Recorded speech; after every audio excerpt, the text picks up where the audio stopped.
Hello, and welcome to the first program of Living English. You will learn how to speak English for work, travel, or study. Each week, we look at a short drama, then practice our English. So now, let's look at the first episode of our drama, Sisters and Brothers.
Excuse me, Anne Lee?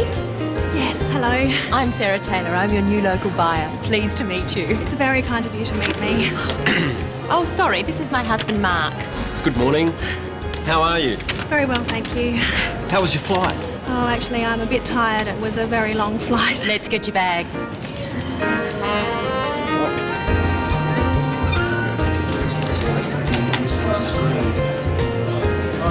Oh, that's mine there, the red one.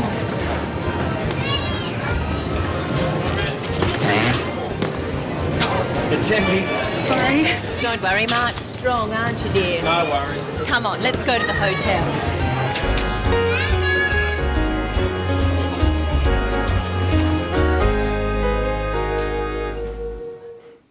Poor Mark. In that episode, we saw how to meet people. Let's look again at how Anne meets Sarah. Excuse me, Anne Lee? Yes, hello. I'm Sarah Taylor. I'm your new local buyer. Anne says, hello. Try it home with the clip. Excuse me, Anne Lee? Excuse me, Anne Lee? Yes, hello. Hello is what we usually say when we meet people. What does Sarah say? I'm Sarah Taylor. I'm your new local buyer. Pleased to meet you. Sarah says her name, and then she says, pleased to meet you. Let's look at this again. I'm Sarah Taylor. I'm your new local buyer. Pleased to meet you. First, Sarah says her name because Anne doesn't know who she is. We just say I'm, which is short for I am, and then our name. In English, we say our family name last. Sarah's family name is Taylor. So she says, I'm Sarah Taylor. This is formal English. You can just say your first name. So Sarah could say, I'm Sarah. My name is Brenton Whittle. So I would say, hello, I'm Brenton Whittle. Now, you try introducing yourself. Say your name. Hello, I'm... Sarah says something else. Watch again. I'm Sarah Taylor. I'm your new local buyer. Pleased to meet you. She says, pleased to meet you. This is another way of greeting someone. It's a formal way of greeting someone. Practice with the clip. Pleased to meet you. Usually, in Australia, we shake hands when we say, pleased to meet you. Here is another way of greeting someone. Look at the clip. Oh, sorry, this is my husband, Mark. Good morning. How are you? Very well, thank you. Sarah introduces her husband, Mark. Let's look again at what she says. Oh, sorry, this is my husband, Mark. She says, "This is my husband, Mark." Practice saying this with the clip.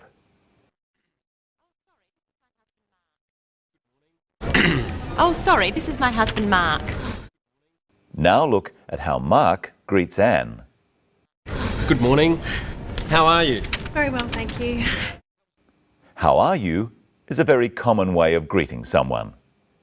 Sometimes we say, "How are you going?" Anne says, "Very well, thank you." Practice saying both of these phrases with the clip.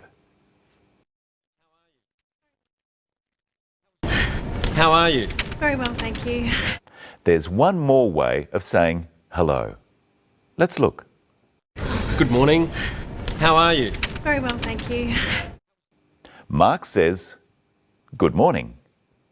Of course, you can only say good morning in the morning.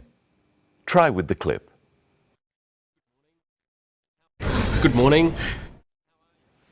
Let's look at how English works. English is made up of sentences. Let's look at sentences. Firstly, let's listen to Sarah. I'm Sarah Taylor. I'm your new local buyer. Pleased to meet you.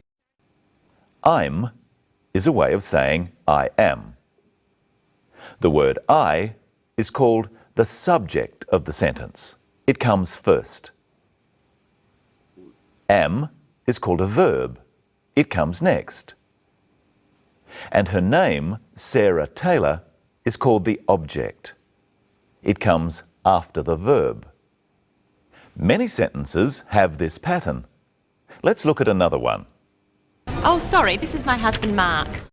Can you work out what is the subject, the verb, and the object of this sentence? That's right. The word this is the subject, is the verb, and my husband is the object. And this is Michelle Crowden. Hello, Michelle. How are you today? Hello, Brenton. I'm good, thanks. How are you? I'm very well. Now, what have you got there? I have some hats. Well, what are you doing with the hats? I'll show you. But first, let's look at the scene again. Anne is collecting her luggage. Oh, that's mine, the red one.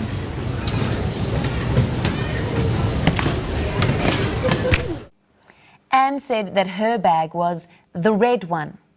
Red is a colour. I have 4 hats here. Now, which is the red one? This is the red one. Do you know the colours? Which hat is yellow? This is the yellow one. Which hat is blue? This is the blue one. So, which hat is green? This is the green one. Brenton, which hat do you like? This one. Brenton likes the blue hat. What about you, Michelle? I think I see you in red. Haha, yep. Michelle likes the red hat. Which hat do you like? The blue one, the red one, the yellow one, or the green one? You say, I like the... Which hat do I like? That's right, I like the red hat. Which hat does Brenton like? He likes the blue hat. So, Brenton, which hat is yours? The blue one. The blue hat is mine. It's my hat. The blue hat is yours. It's your hat. And which hat is mine? The red hat is yours. It's your hat. The red hat is mine. It's my hat. So we've learned 4 colours: red, blue, green and yellow. And we've learned your and yours and my and mine. But there's something else to look at in the scene. Here are two clips. Oh, sorry, this is my husband, Mark. Oh, that's mine, the red one. Sarah uses the word this when she introduces Mark. She says, "This is my husband." But when Anne points out her bag, she uses the word that. She says, "That's mine." What's the difference? Look again and see if you can tell. Oh, sorry, this is my husband, Mark. Oh, that's mine, the red one. What's the difference, Brenton? When Sarah says, "This is my husband," she's standing right next to him. But when Anne points to her bag, it's not next to her. So, Brenton, is that your hat? This one? Yes, it is. Is that his hat? No, it isn't. This is your hat, Brenton. Thank you, thank you. And is that your hat, Michelle? Yes, this is my hat. Remember in the clip, Anne's red bag was heavy. Is your hat heavy? No, Brenton, it's light. This is heavy. Yes, it's heavy. Answer the questions at home. Is it light? No, it's heavy. Is this heavy? No, it's light. And are you strong, Brenton? What do you think? Is he strong? Yes, he is, I suppose. And is Mark strong? Let's look and listen for something else Mark says. Don't worry, Mark's strong, aren't you, dear? No worries. So, is Mark strong? I'm not so sure. But Mark said something else. Listen again. No worries. Mark said, "No worries." This is an Australian way of saying okay.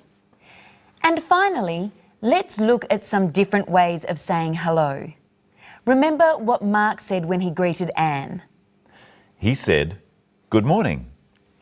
He said, "Good morning," because it was in the morning, before 12 o'clock. What would he say after 12 o'clock? He could say, "Good afternoon." Try saying it after me. Good afternoon. And if it was in the evening, he could say, "Good evening." Try saying this after me. Good evening. But he probably wouldn't say, "Good night." We usually only say good night when we're leaving or going to bed. And I think it's time for us to leave now, Brenton. No worries, Michelle. Hope you enjoyed episode 1 of Sisters and Brothers and our first program of Living English. And I hope you can watch our next program. We'll find out how to check in at a hotel and about dealing with money. So until then, see you later.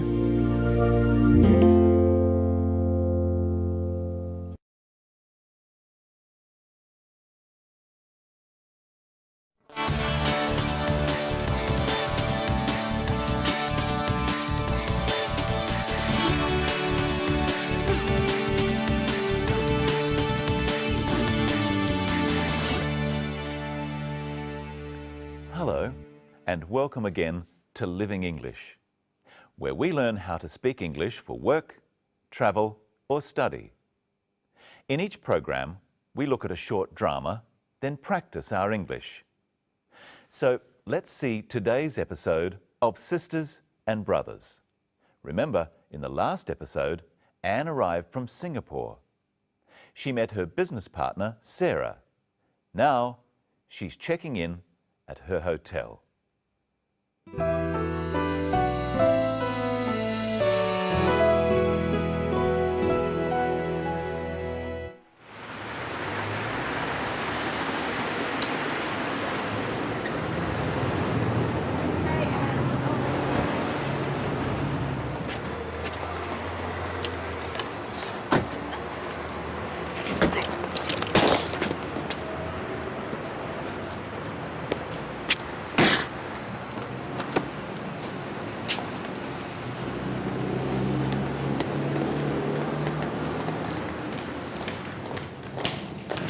Thank you very much for picking me up. You're very welcome. You'll be all right here? Thanks, I'll be fine. And thank you, Mark, for helping with my heavy bag. Oh, don't mention it. All right then. Nice to meet you finally. I'll ring you tomorrow. Nice to meet you too. Goodbye. Good morning. Would you like to check in? Yes, please. And your name? Anne Lee? Yes. Could you just fill this out, please? How long will you be staying? 2 weeks. Are you here on business? Mainly business. Will you need a hire car? No, thank you. And will you need a map of the city? Maybe later. And will you want a newspaper in the morning? No, thank you. Okay. And how will you be paying, Ms. Lee? Credit card. Thank you. Okay. And here's your key. That's room 309. Enjoy your stay, Ms. Lee. Thank you. I hope I will.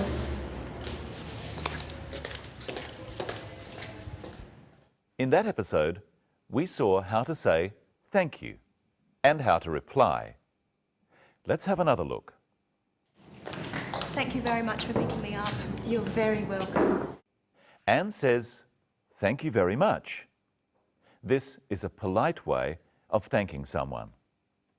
Try saying, thank you very much for picking me up with the clip. You're very welcome. Thank you very much for picking me up. You're very welcome. Sarah says in reply, you're very welcome. This is a polite reply. Try at home with the clip. Thank you very much for picking me up. Thank you very much for picking me up. You're very welcome. You're very welcome, or just you're welcome, is what we usually say when someone thanks us. Your is short for you are.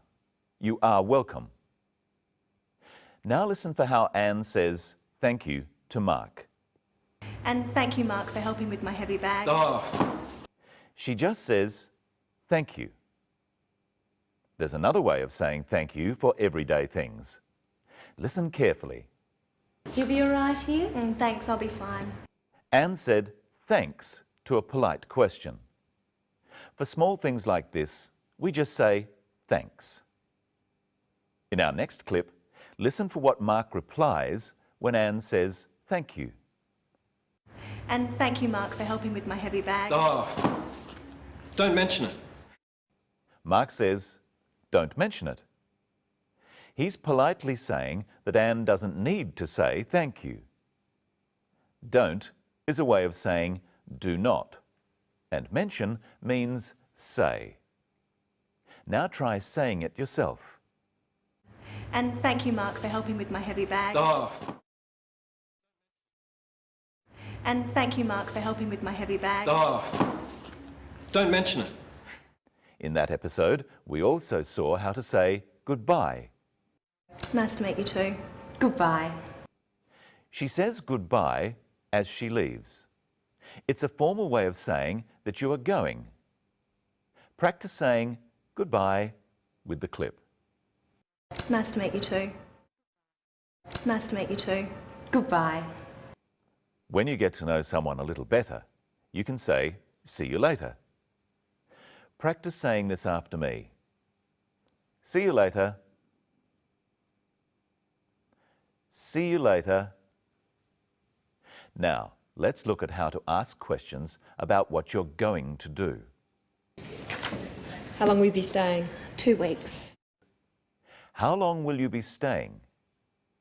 We use the word will to ask about the future. Now listen to another question that uses will to ask about the future. Listen carefully. The hotel clerk speaks very fast. And will you want a newspaper in the morning?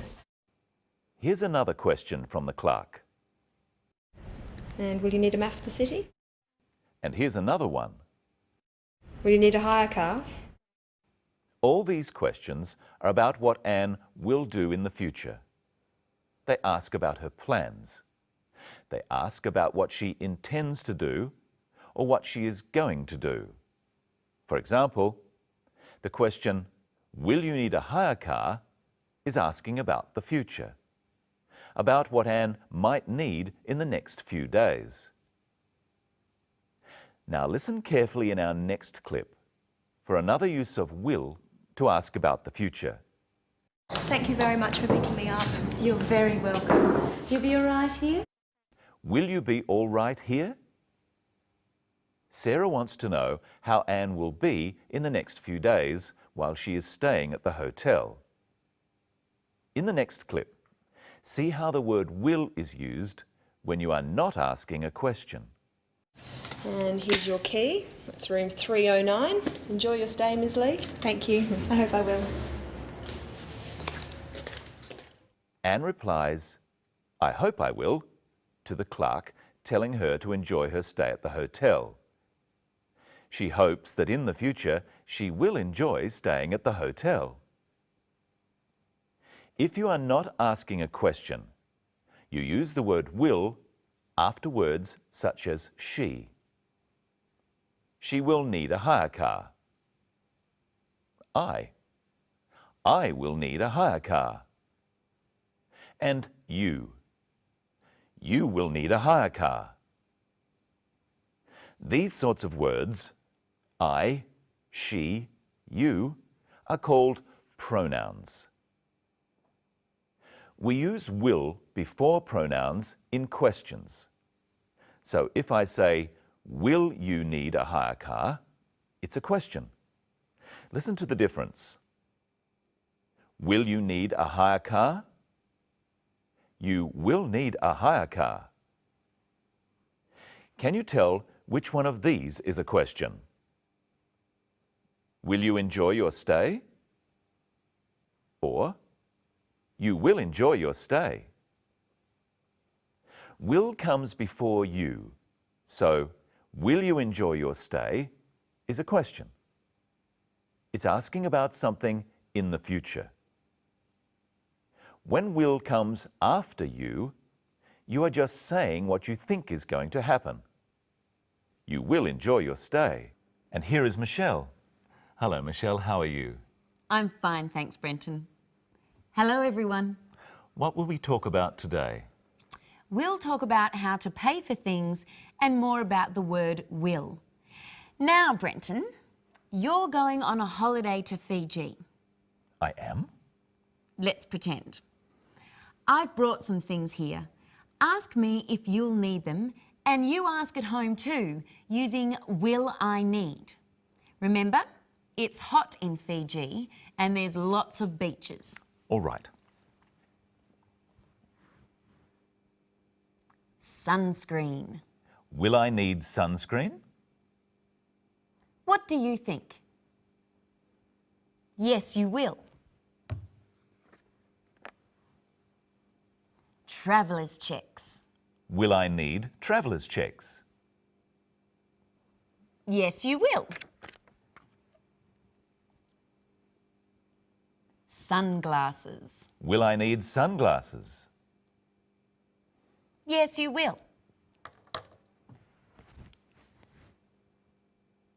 Teddy bear. Will I need a teddy bear? No, you won't. I might. Now you answer the questions. Will he need sunscreen? Yes, he will. Will he need sunglasses? Yes, he will. Will he need a teddy bear? No, he won't. Oh. Now, let's look at the scene where Anne pays for her hotel room. How does she pay? And how will you be paying, Ms. Lee? Credit card. Anne pays by credit card. How else can you pay for things? Well, you can pay in cash. So we say you pay by credit card or in cash. How else can you pay? Well, you can often pay by EFTPOS. EFTPOS stands for Electronic Funds Transfer at Point of Sale. You use your ATM card for this. And you can pay by cheque. In America, it's spelled differently. So we say you can pay in cash, by credit card, by EFTPOS, or by cheque. Practice saying by credit card with the clip. And how will you be paying, Ms Lee? And how will you be paying, Ms Lee? Credit card. Did you hear what the clerk called Anne Lee in that clip? Listen again. And how will you be paying, Ms Lee? Credit card. She used her formal title, Ms Lee. What's your formal title, Brenton? My formal title is Mr. Whittle. Men are called Mr. We say Mr. before our last name. My full name is Brenton Whittle, so I'm Mr. Whittle. So the Mark Taylor in our film is Mr. Taylor. Yes. And are you Ms. Crowden? I might be. I might not be. What do you mean? Women can be called Ms., Miss or Mrs. Well, they all sound like each other.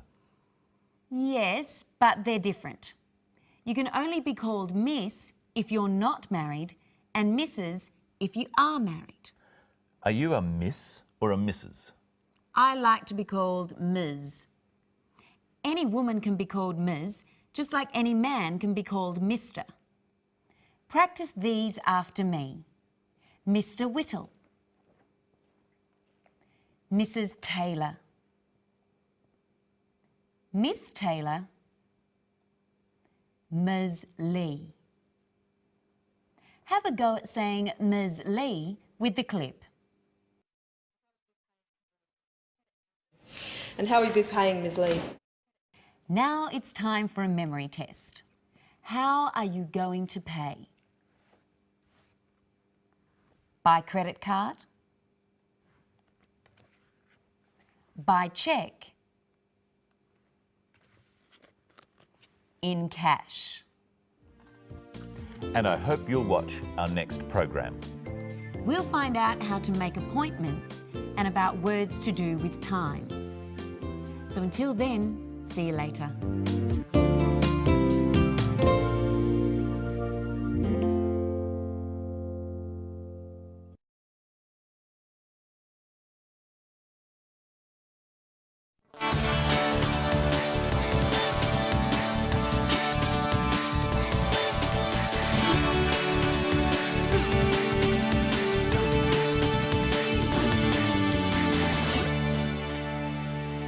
Hello, and welcome again to Living English, where we practice listening to and speaking English. In each program, we look at a short drama, then practice our English. So let's watch today's episode of our drama, Sisters and Brothers. In the last episode, Anne was in her hotel room, but she was worried. Let's see what happens next.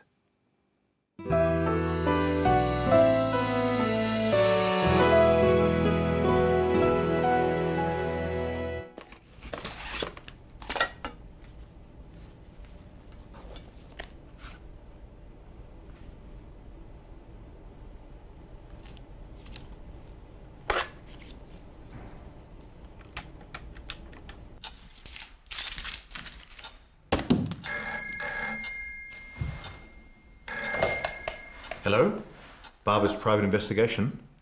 John Barber speaking. Hello. Can you find missing people? Sometimes we can. Have you lost somebody? Yes. Perhaps you'd like to tell me about it. Can I make an appointment, please? When would you like to come in? Is tomorrow okay? Let's see. Yes, I can see you at 10 o'clock. Will that suit you? Okay, thank you. 23 Mitchell Street, is that right? That's right, second floor. Okay. See you then. Goodbye. Goodbye.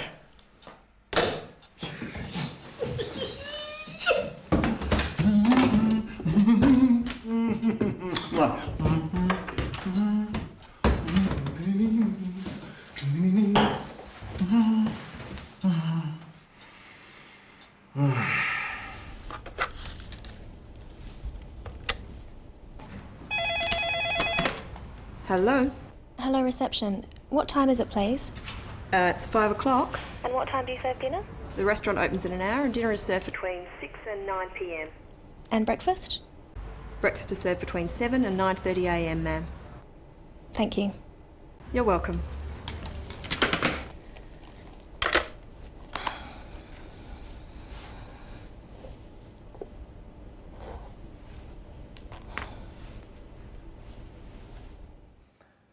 I wonder what's wrong with Anne.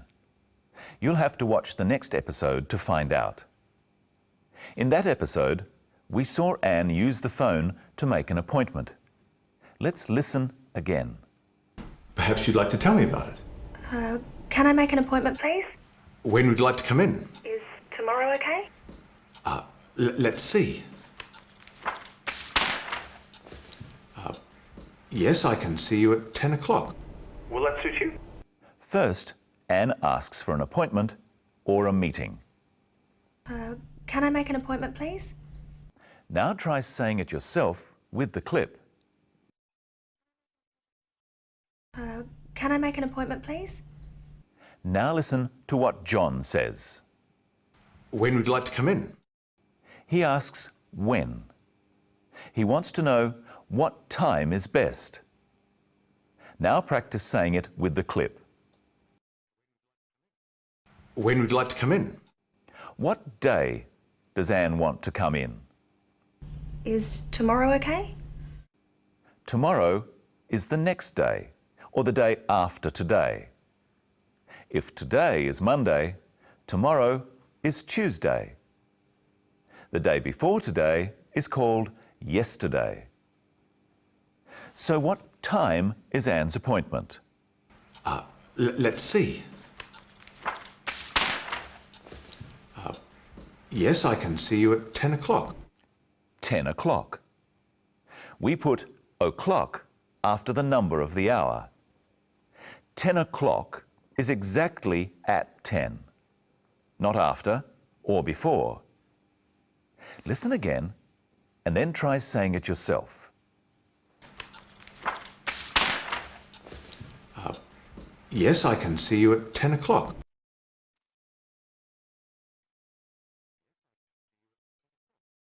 John said, I can see you. He can see Anne tomorrow because he has that time free. He's not doing anything else. Notice also that we say at before a time. But where will the appointment be? 23 Mitchell Street, is that right? That's right, second floor. The address is 23 Mitchell Street. That's where Anne has to go. She has to find that building tomorrow and look for John's office on the second floor. She will have to take a lift or walk upstairs to get to the second floor.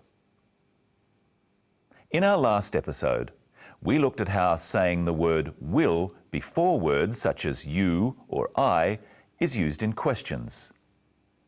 Will I? Will you? This week, the word can was said before I and you to make questions. Can I? Can you? Listen for the words can you in this clip. Hello. Can you find missing people? Saying can before you makes a question. Listen now for can used before the word I. Can I make an appointment, please? So which one of these is a question? Can comes before the word I. Can I make an appointment is a question. Say it at home. Notice also the way we say it. Can I make an appointment? I can make an appointment is saying that I'm able to make an appointment. Try saying it at home. I can make an appointment. Now listen for can being used after I in the same way here. Yes, I can see you at 10 o'clock. Will that suit you? John says, I can see you at 10 o'clock. He asks another question. He asks, will that suit you? He means, is that time all right for you as well? Anne agrees that 10 o'clock is the best time. Listen to how she agrees. I'll see you then. Goodbye. Anne said, I'll see you then. We say then for any time that is not now. 10 o'clock tomorrow is in the future. Remember from our previous episode that we use the word will to talk about the future. Anne used the quick way of saying I will. I'll. Practice saying I'll see you then with the clip. I'll see you then. And you can see Michelle right now. Hello, Michelle. Hello, Brenton. Hello, everyone. What will we look at today? We'll look at words to do with time and clocks, like these. First, let's listen to the clerk telling Anne what time it is. Hello. Hello, reception. What time is it, please? It's 5 o'clock. She says that the time is 5 o'clock, so it's exactly 5. Not before 5 and not after 5. What time is it in the studio, Brenton? It's 8:30. Half of what? Half of 1 hour. An hour is 60 minutes, so half an hour is 30 minutes. 30 minutes past 8 o'clock. 8:30 is the same as 8:30. Let's go back to our story. Remember that Anne has found out that it's 5 o'clock. What time is dinner? The restaurant opens in an hour and dinner is served between 6 and 9 p.m. In an hour means 1 hour from now. 1 hour in the future. Practice this. You could say, I'll see you in 5 minutes. 2 days. I'll see you in 2 days. A week. I'll see you in a week. They all mean I'll see you in the future. In 5 minutes, 2 days, or a week from now. So if it's 5 o'clock now and the restaurant opens in an hour, what time does the restaurant open? It opens at 6 o'clock. Now here's another question. What time is the restaurant open until? Listen again. Dinner is served between 6 and 9 p.m. If dinner is served between 6 and 9, then it is served until 9 p.m. And when is dinner served from? Dinner is served between 6 and 9 p.m. So they start serving dinner at 6. Dinner is served from 6 until 9. What about breakfast? Breakfast is served between 7 and 9:30 a.m, ma'am. She said breakfast is served between 7 a.m. and 9:30 a.m. So what time is breakfast served from? Breakfast is served from 7 a.m. They start serving breakfast at 7 a.m. And what time do they finish serving breakfast? They serve breakfast until 9:30 a.m. So they finish serving breakfast at 9:30 or 9:30. Of course, we know it's the morning because they are serving breakfast. But we also know because she says a.m. after the time. We say a.m. for times between midnight and midday. Midnight is 12 a.m. and midday is 12 p.m. Let's practice. Use a.m. or p.m. with these times. 1 o'clock in the morning is 1 a.m. 4 o'clock in the afternoon is 4 p.m. Let's do some more times on the clock. What time is this, Brenton?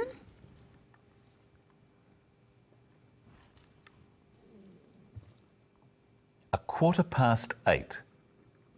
15 minutes is a quarter of an hour. You could say 8:15 too. What about this time? That's a 8:45. It's not 8:75? No, we don't say that. We say a 8:45. So you say past for any of the minutes on this side of the clock and 2 for the ones on this side. Yes, that's right. And the other way of saying the time is always the hour and the number of minutes after it. Yes, we can say a 8:45 or 8:45. Okay, what's this time? That's 20 to 9 or 8:40. Now it's your turn. What's this time?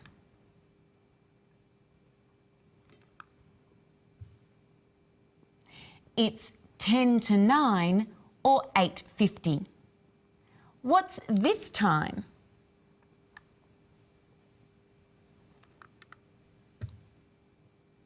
It's 10 past 8 or 8:10. It's also time for us to go. I hope you can watch our next program. It's all about how to ask questions. So until then, see you later.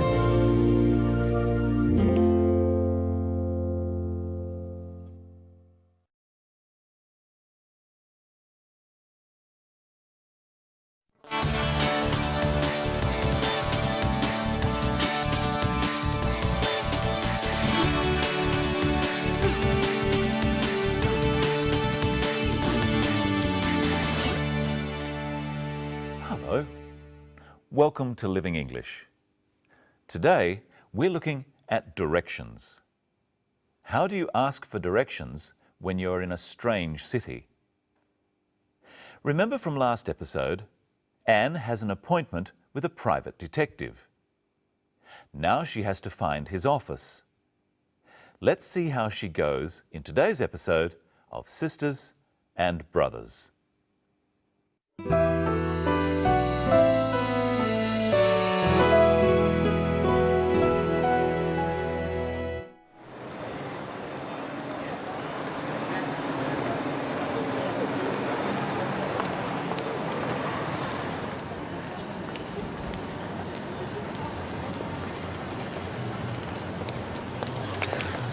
Excuse me, Yes, could you tell me how to get to Mitchell Street? yes, you're going the wrong way. You need to go straight along here, past the silver balls, turn left, and that's the second on the right, opposite the town hall. Thank you very much. You're welcome.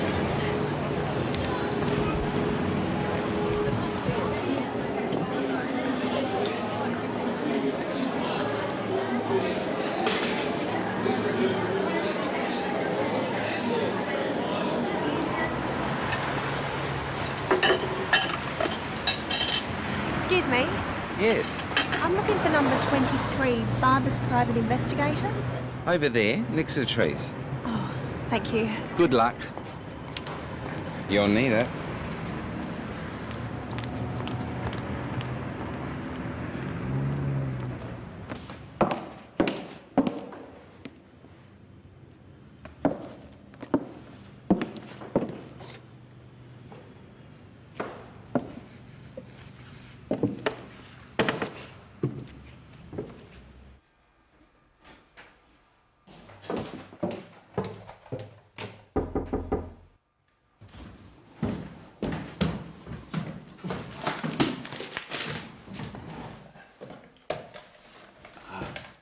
Come in. Sorry. Yes, any time. Oh, yes, usual rates. Must go now. Right. Goodbye, Ms. Roberts. Julia, bye. Mr. Barber? John, private investigator. You must be Ms. Lee. Please, sit down. Now, what can I do for you, Miss Lee? Could you find him for me?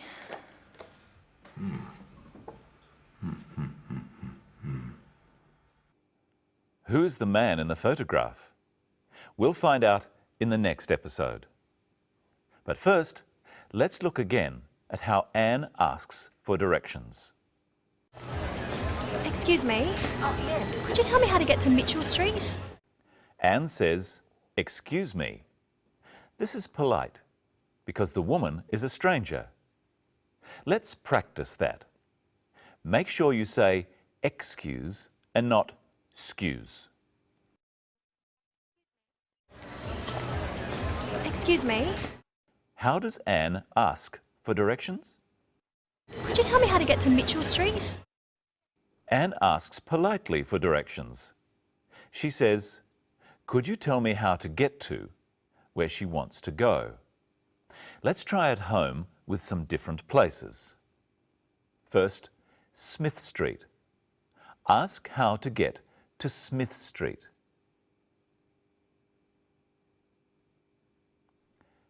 Could you tell me how to get to Smith Street? The post office.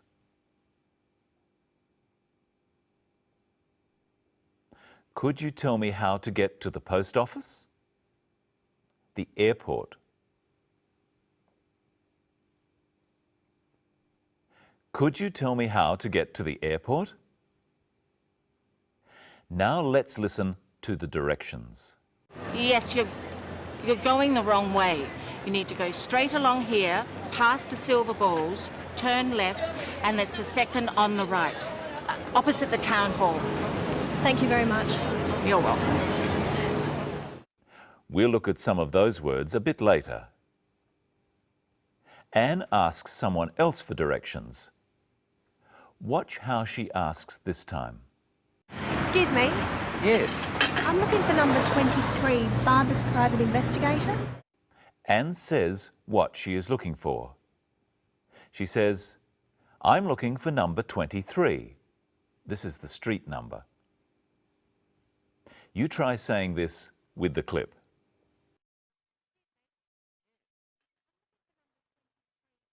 Excuse me, Yes. I'm looking for number 23.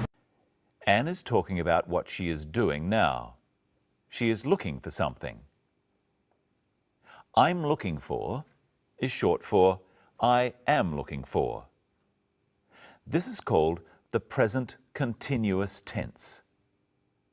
We use it for actions which continue. Let's practice. Use I'm looking for with these words. The post office. I'm looking for the post office. The supermarket. I'm looking for the supermarket. Look at what happens when instead of I, we use other words. Anne's looking for number 23. So what's Anne looking for? Answer using she's. She's looking for number 23. What's he looking for? He's looking for number 23. What are you looking for? You're looking for number 23. And what are they looking for? They're looking for number 23. Everybody is looking for number 23. Look at how we write and say these. Say them after me. I'm looking. He's looking. She's looking. It's looking. You're looking. We're looking. They're looking. Notice how we use am with I. I am looking.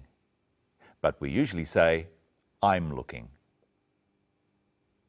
Is used with he, she, and it. He is looking. But we usually say, he's looking. Are is used with you, we, and they. They are looking. Finally, look at how John asks Anne what she wants. What can I do for you, Miss Lee? He asks what he can do for her. He means, what does she want him to do? Try at home with the clip. What can I do for you, Miss Lee? Come in. Brenton Whittle? You must be Michelle. Please sit down. Thank you. What can I do for you, Michelle? You can help me practice my card trick. Oh, what do I have to do? Pick 3 cards. Put them face up on the table.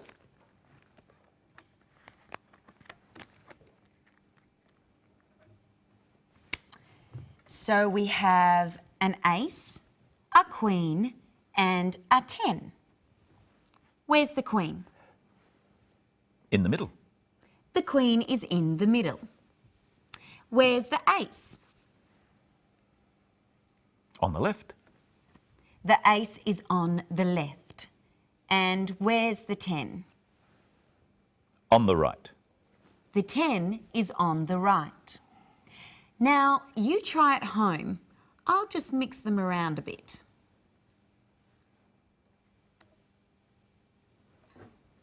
Now, look at the cards and tell me, where is the ace? That's right. The ace is on the right. Where is the 10? The 10 is in the middle. And where is the queen? The queen is on the left. Now, Brenton, I'm going to turn the cards face down and we'll see if you can remember where the queen is. Watch carefully.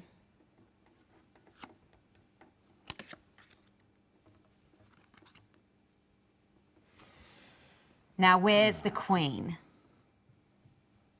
What do you think? Is it on the left, on the right, or in the middle?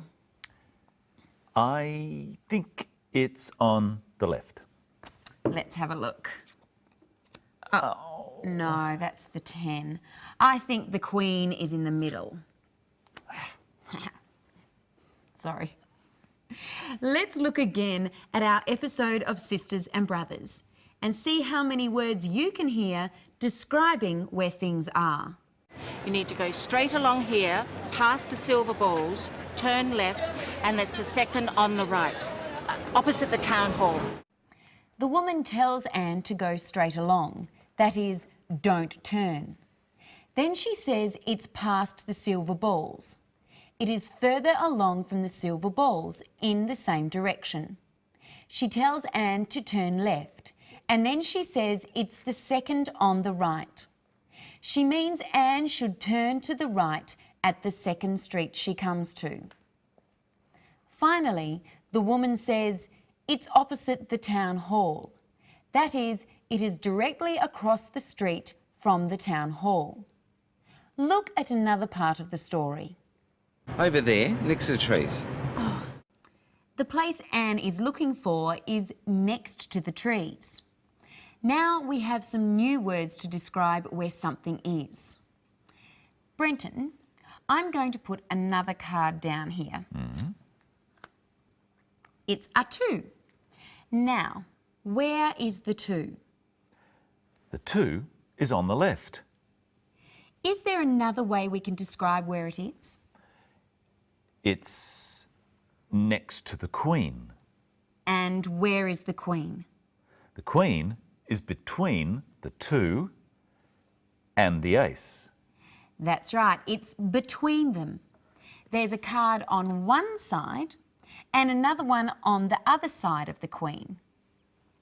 Now, there's one more word we heard to help say where something is, but I'll need to put out some more cards.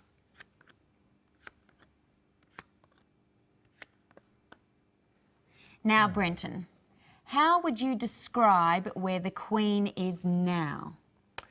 Well, it's between the ace and the two, but it's also opposite the 4. Goodbye till next time. See you later.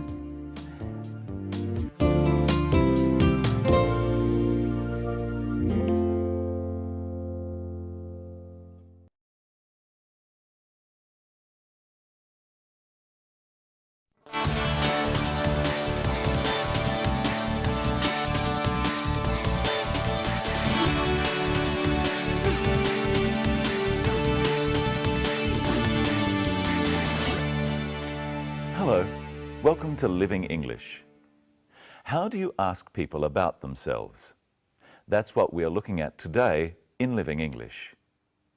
Yesterday, in Sisters and Brothers, Anne was looking for the office of John Barber, private investigator.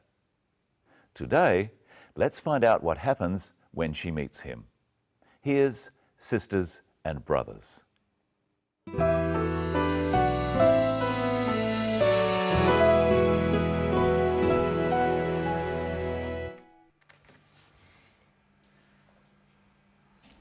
Can you help me? Well, I'll try. Now, tell me about your brother, Miss Lee. How old is he? He's 23. Well, that would make him your younger brother. What's his name? David. And what does he do? He's a student. Or he was a student. I don't know where he is. How tall is he? About 175 centimetres. And does he speak English? Yes, he speaks English and Chinese. Mr. Barber, can you find him? I'll certainly try. Now, tell me a little about yourself, Ms. Lee. Where are you from? I come from Singapore. I'm Singaporean. Right. And how old are you? I'm 25. What do you do? I import wine. I'm a businesswoman. I work in my family's business. Are you married? No, I'm single. And do you have a boyfriend? Pardon? Oh, sorry. We private investigators are a naturally curious bunch. Ms. Lee, perhaps you'd better tell the whole story. It all started 2 years ago. The detective should not have asked Anne whether she had a boyfriend. It was too personal. He didn't need to know this. But let's look at how he asked some of the other questions. Where are you from? I come from Singapore. I'm Singaporean. John asks Anne where she is from. He wants to know what country she comes from. You try with the clip. Where are you from? Anne answers by saying what country she comes from, then her nationality. Listen. I come from Singapore. I'm Singaporean. She says, I come from, then the name of her country. I come from Singapore. Then she says, I am, and her nationality. I'm Singaporean. Singapore is the name of the country. Singaporean is an adjective made from that name. Here's some other examples. Korea, Korean. Japan, Japanese. Thailand, Thai. China, Chinese. The Philippines, Filipino. Indonesia, Indonesian. Malaysia, Malaysian. Vietnam, Vietnamese. And of course, there are many others. Practice at home using the name of your country and nationality. I come from. I'm. Now let's look at how John asks about age. How old are you? I'm 25. You try asking the question with John. How old are you? Anne answers by saying her age. Listen again. I'm 25. Now, I'll ask how old you are, and you answer with your age. First, let's review the numbers. 1, 2, 3, 4, 5, 6, 7, 8, 9, 10, 11, 12, 13, 14, 15, 16, 17, 18, 19, 20. Now let's review the rest of the tens. 30, 40, 50, 60, 70, 80, 90, 100. And I don't think many of you are over 100 years. So how old are you? I'm. Really? John also asks about Anne's brother's age. Now, tell me about your brother, Miss Lee. How old is he? He's 23. Now practice with the clip, asking, how old is he?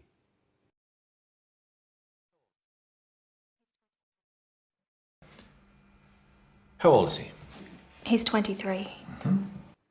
So now we know David's age and we know Anne's age. Try asking and answering the questions.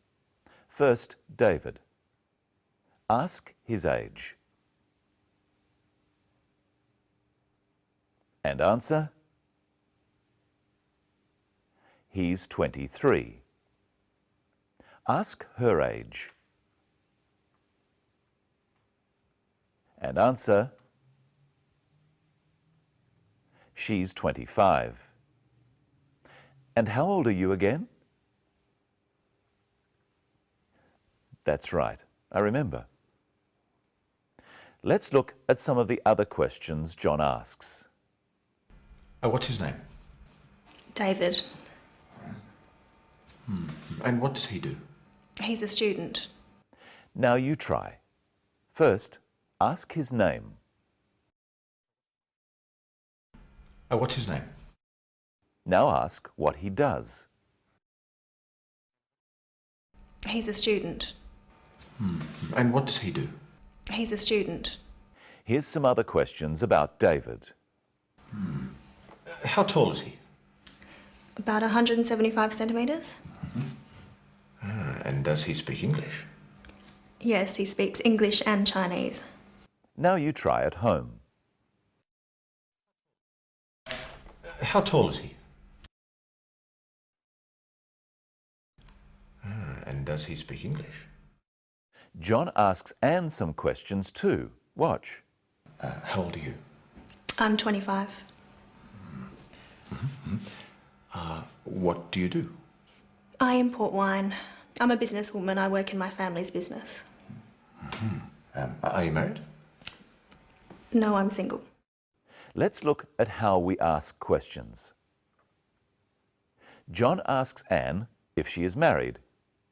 He asks, are you married? Anne isn't married, so she answers, no, I'm single. She could say, no, I'm not married. Or if she was married, she could say, yes, I am married. Yes, I'm married. Answer these questions about Anne. Is she married? No, she isn't. Is she Singaporean? Yes, she is. Is she a student? No, she isn't. What about David? Is he a student? Yes, he is.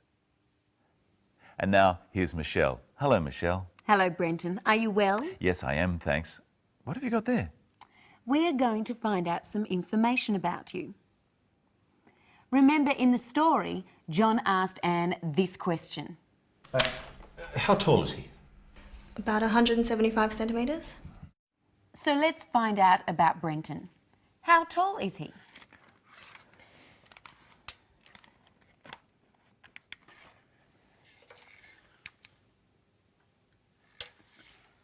He's 183 centimetres tall.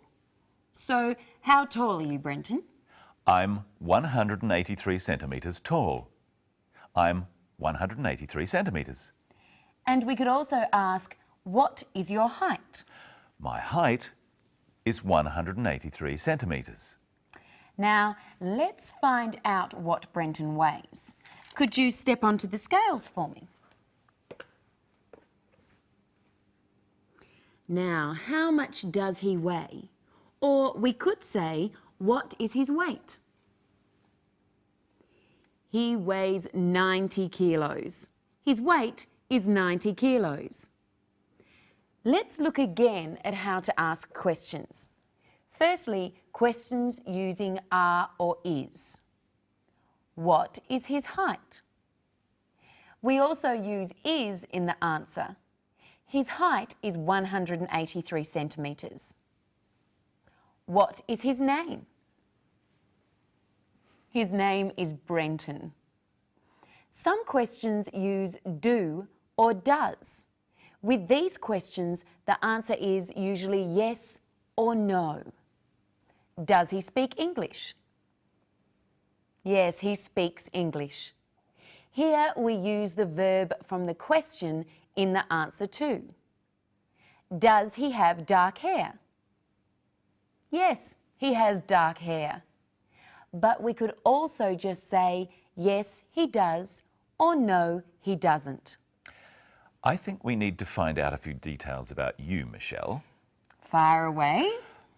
Are you married? No, I'm not. Do you speak Chinese? No, I don't. Do you have a car? Yes, I have a car. Do you have any pets? Yes, I have a dog. How old are you? Guess. Oh, no, no. Now you answer the questions. You can answer, yes, she is, or no, she isn't. Yes, she does, or no, she doesn't. Is she married? No, she isn't. Does she have blonde hair? Yes, she does. Is she tall? No, she isn't. Does she have a car? Yes, she does. Does she speak Chinese? No, she doesn't. Does she have a dog? Yes, she does. What's its name? Its name is Buster. Buster. Well, that's all we've got time for today. Tomorrow, we'll be looking at how to talk about the past. And how to describe time in the past.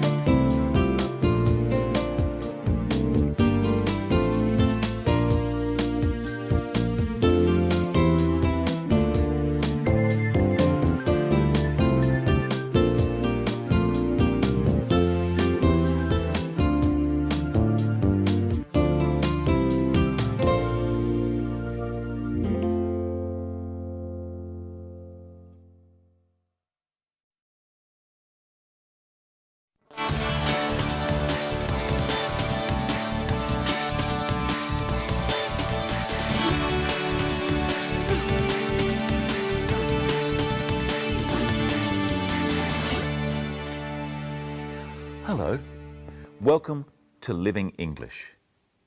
In today's program, we look at how to ask about the past. Remember, Anne went to see John, the private investigator, and asked him to help her find her brother.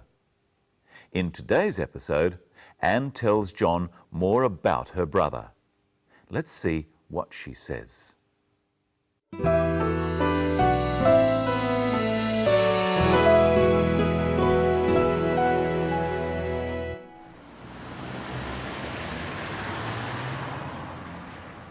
My brother David worked in the family business too, but he didn't like it. He wanted to try something different. So what happened? My parents agreed. They let him come to Australia to study. Where did he go? He came here, to Adelaide. He studied computer science. We thought he was happy. And then what happened? I don't know. He wrote every week and then the letters stopped. Do you know where he lived? He stayed with an Australian family. He was a boarder. Here's the address.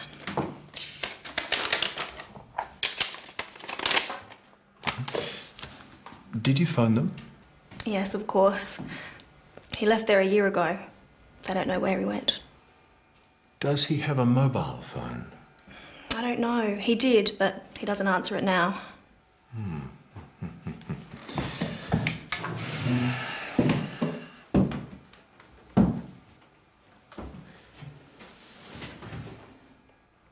Don't worry, Miss Lee. I'll find your brother. I wonder what has happened to Anne's brother. You'll have to keep watching our program to find out. Anne had to tell the private investigator about things in the past. We change the way we say certain words if we are talking about the past. Listen to how Anne does this. My brother David worked in the family business too. Which word tells us that Anne is talking about the past? Listen again. My brother David worked in the family business too. The word that tells us that Anne is talking about the past is worked. It's a verb. Verbs are words of action or doing words, such as run and walk. They are said in different ways to show when the action is. There are 4 ways to say most verbs. Let's look at the ways of saying the verb work. The basic form is work. I work hard. After he, she, or it, we say works. She works hard. John works hard. These are called the simple present tense. They describe things people do all the time or every day. To talk about right now, we say working. I'm working hard now. This is called present continuous tense. And to talk about the past, we say worked.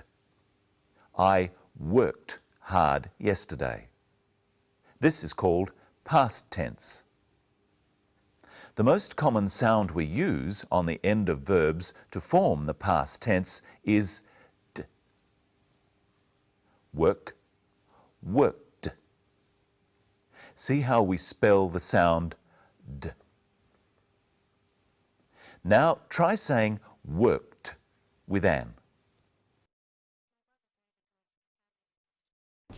My brother David worked in the family business too. Let's listen for some more verbs with this d past tense form. He studied computer science. He studied. Studied is the past tense of study. Repeat this with the clip. He studied computer science.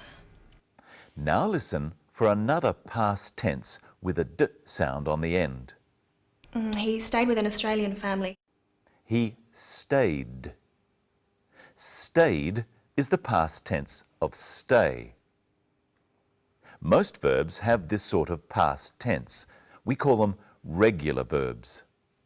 It would be easy if all verbs were regular, but some are different. Listen.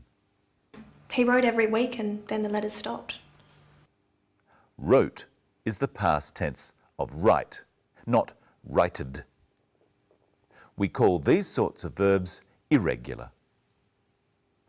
Try saying, he wrote every week with the clip. He wrote every week. In the next clip, see if you can hear the past tense of think. We thought he was happy. The past tense of think is thought. It's spelled in a strange way, but it's easy to say. Thought. Try saying, we thought he was happy. We thought he was happy.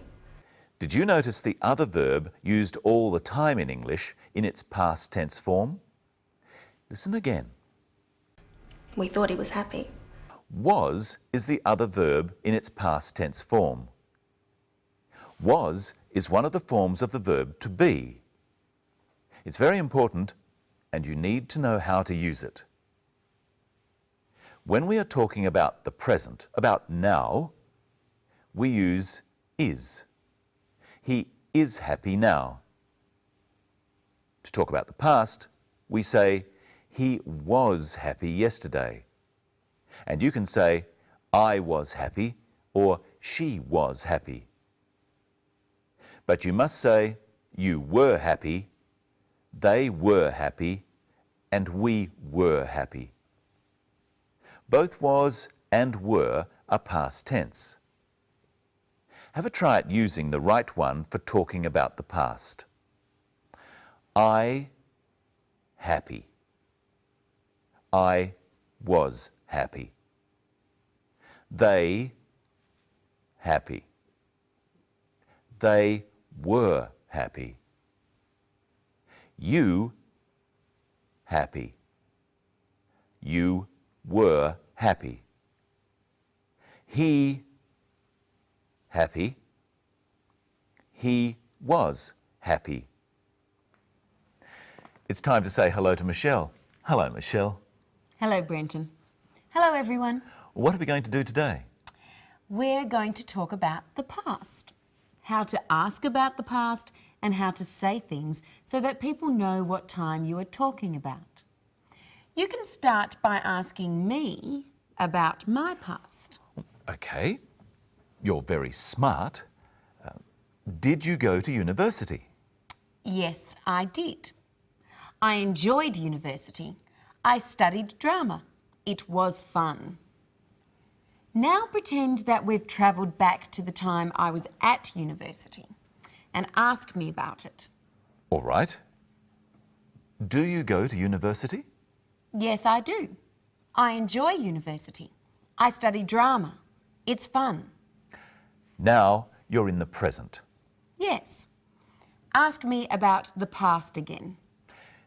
Did you go to university? Yes, I did. I enjoyed university. I studied drama. It was fun. Now, what words changed? Well, enjoy became enjoyed. What else? You said it's fun for the present and it was fun for the past. And? We both said did instead of do for the past. Yes. Michelle, did you get our coffee? Yes, I did. It's just over there. I'll go and get it. Now listen to John use the word did to ask about the past. Where did he go? He came here, to Adelaide. Sit down, Michelle. What did you just do? I sat down, like you said. Ah, so sat is the past tense of sit. Let's look at some more past tense words. First, stand, stood. Stand up, Brenton. What did he do? He stood up. Smile, smiled. Smile, Michelle. What did she do? She smiled. Go. Went. Go away, Brenton. Oh. What did he do? He went away. Come. Came. Come back, Brenton. What did he do? He came back. Catch. Caught. Michelle, catch this. What did she do? She caught the ball. Let's see if you've been listening carefully. It's your turn to talk about the past. Try saying what happened using the past tense. Michelle down. Michelle sat down. Brenton up. Brenton stood up. Michelle smiled. Brenton away. Brenton went away. Yes, but I came back. We hope you enjoyed our trip into the past. We learnt how to use was and were, and some of the ways that verbs are said in the past tense. In our next episode, we're going to go into the future and find out how to talk about things we want to happen. And as usual, we'll leave you with another look at today's episode of Sisters and Brothers. See if you can hear how many past tense verbs there are. How many are there? Well, there are more than 20. Good luck and see you next time. Bye.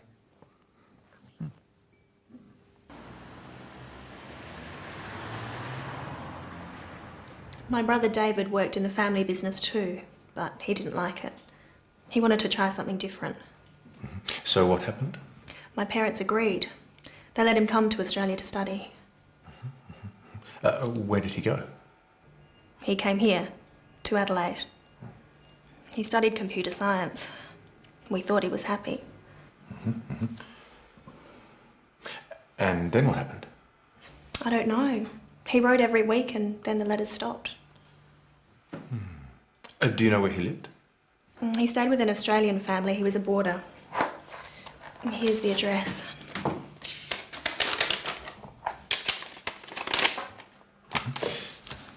Did you phone them? Yes, of course. He left there a year ago. They don't know where he went. Does he have a mobile phone?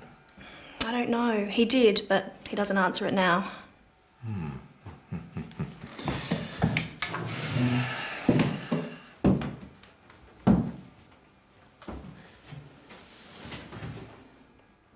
Don't worry, Miss Lee. I'll find your brother.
Hello, welcome to Living English.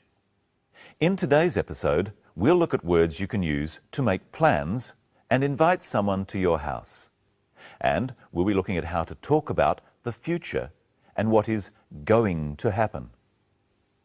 Remember in our last episode of Sisters and Brothers, Anne told John, the private detective, about what happened to her brother. Today, she is at Sarah's office. Here's Sisters and Brothers.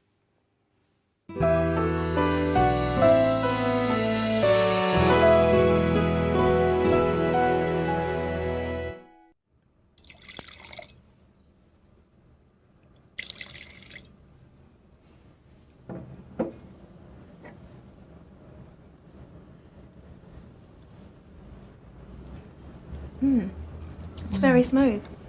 Good flavour too. It sells well in restaurants here. I think these will sell well in Singapore. The samples you sent me were very popular with our staff. You seem to understand our taste in Singapore. Thank you. It's my job to know what my clients like.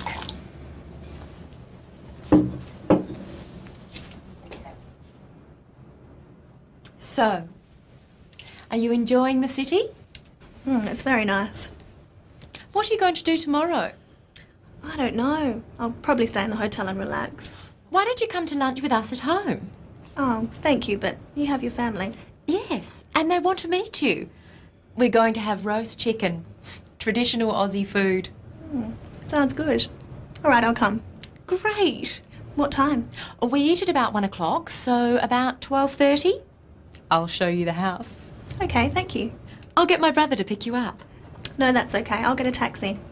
All right then, but settled.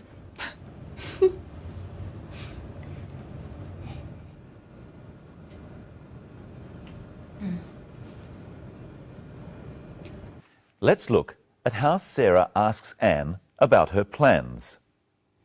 What are you going to do tomorrow?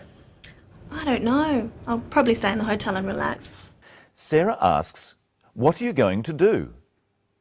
Going to is used to talk about future plans. Repeat the phrase with the clip. What are you going to do tomorrow? Sarah invites Anne to her house. What are they going to have for lunch? Listen. We're going to have roast chicken, traditional Aussie food. They're going to have roast chicken. Let's practice going to. First, the question. What are you going to do tomorrow? Let's ask the question with different subjects. First, he. What is he going to do tomorrow? They. What are they going to do tomorrow? Now, let's look at the answer. Anne is going to relax. So she would say, I'm going to relax. You try answering the question. What are you going to do tomorrow? I'm going to relax. What is she going to do tomorrow? She's going to relax. What are we going to do tomorrow? We're going to relax. What are they going to do tomorrow? They're going to relax. There's another way of talking about the future, to use the word will. Listen again to what Anne says about her plans for tomorrow. What are you going to do tomorrow? I don't know. I'll probably stay in the hotel and relax. Anne says, I'll probably stay in the hotel. I'll is short for I will. This is another way of talking about the future. I will do something. Listen to see how many times you can hear I'll in this next clip. We're going to have roast chicken, traditional Aussie food. Sounds good. All right, I'll come. Great. What time? We eat at about 1 o'clock, so about 12:30. I'll show you the house. Okay, thank you. I'll get my brother to pick you up. No, that's okay. I'll get a taxi. So there were 4 wills. I'll come. I'll show you the house. I'll get my brother to pick you up. And I'll get a taxi. And as we've seen before on Living English, I will becomes I'll. So when do you use will and when do you use going to? Notice that all of these actions in the future are single actions. I'll get a taxi. I'll show you the house. We use will for a definite single action in the future. We use going to for less definite or longer actions. What are you going to do tomorrow? Now, let's look at how Sarah invites Anne to her house. Why don't you come to lunch with us at home? She says, "Why don't you come to lunch?" She doesn't really want to know why Anne doesn't come. She wants Anne to come. She is inviting her to come. Practice with the clip. Why don't you come to lunch with us at home? Now try asking with some different invitations, such as, "Come to dinner." Why don't you come to dinner? Try this chicken. Why don't you try this chicken? Go home. Why don't you go home? Ring me tomorrow. Why don't you ring me tomorrow? All of these are examples of making a suggestion. So if I say, "Why don't you ring me tomorrow?" I want you to ring me tomorrow. I'll ring you tomorrow if you like. Hello, Michelle. Hello. What are we going to talk about today? Well, I've brought my calendar so we can talk about days in the future. First, let's review the days of the week. You say them at home too. Monday, Tuesday, Wednesday, Thursday, Friday, Saturday, Sunday. Brenton, we need to make an appointment to discuss the program. When can we meet? When are you free? Well, I'm free today after this.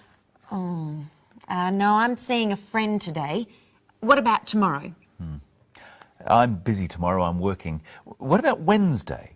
I'm sorry, I'm going out on Wednesday. What about Saturday? Oh no, on Saturday I'm going to do the shopping. Well, we can't meet this week. What about next week? Well, I'm very busy next week, but I can see you on Monday. Monday it is. It's Monday today, so I'll see you next Monday. Next Monday in a week's time. What time? How about 10 o'clock? Okay, I'll see you at 10 o'clock next Monday morning. That was very difficult. Let's look at how we talk about future dates. First, today. You would say, "I'll see you today," or "I'll see you later today." If it was in the afternoon, we could say, "I'll see you this afternoon." Or if it was in the evening, "I'll see you this evening." Let's say today is Monday. If I can see you on Tuesday, I would say, "I'll see you tomorrow." If I can see you on Wednesday, I could say, "I'll see you the day after tomorrow." Or I could just say, "I'll see you on Wednesday." We use "on" before the name of any day. And notice how the days have a capital letter. If our appointment is in the week we are in now, I would call it this week. But if it's next week, then I say, "I'll see you next week." The same goes for the month. This month is the month that is happening now. Next month is the month after. Or the year. This year, next year. And if I want to say a particular month, I use in. I'll see you in July. I'll see you in December. And when we say a particular time, we use at. I'll see you at 2 o'clock. I'll see you at 4:30. But if we want to say how far in the future the appointment is, we use in. I'll see you in 10 minutes. I'll see you in 2 hours. I'll see you in a week. I'll see you in a month. That sounds complicated, Michelle. Not really. We just have to remember whether to use on, at, or in. Let's practice. I'll say a time and you say, I'll see you on, at, or in that time. You try one, Brenton. Okay. A week. I'll see you in a week. Perfect. Now you try at home. A month. I'll see you in a month. 6 o'clock. I'll see you at 6 o'clock. January. I'll see you in January. Thursday. I'll see you on Thursday. 2 years. I'll see you in 2 years. This afternoon. I'll see you this afternoon. That was a trick one. Remember, we can also use this before the words morning, afternoon, evening, week, month, or year. We can say this year or next year, this week or next week, and so on. And that's about all we have today, Brenton. But before we see the story again, there's one thing that I don't understand. Well, what's that, Michelle? Let's watch the end of the clip. I'll get my brother to pick you up. No, that's okay. I'll get a taxi. All right then, but settled. Why does Sarah want her brother to pick Anne up? Can't she walk? No, Michelle, he isn't really going to carry her. To pick someone up is to give them a lift in your car. Oh, are you going to pick me up for our meeting? No? Oh. That's all we have time for today. We'll see you next time when Anne goes to lunch at Sarah's house. And we meet Sarah's brother. Hope you can watch then, and I'll see you on Monday. At 10 o'clock. Goodbye.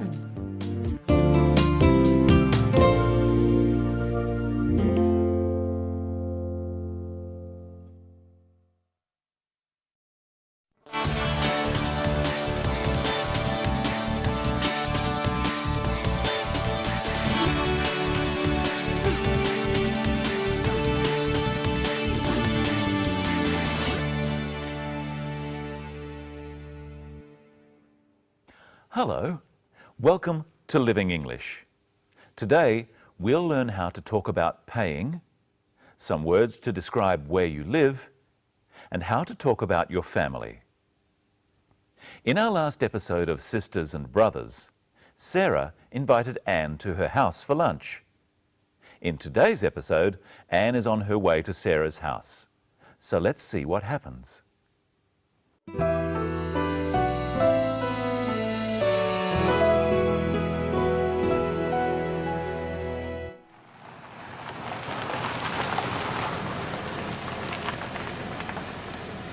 Here we are. How much is that? That will be $17.50. Thanks, love. Keep the change. Thank you. Have a nice day. Thank you.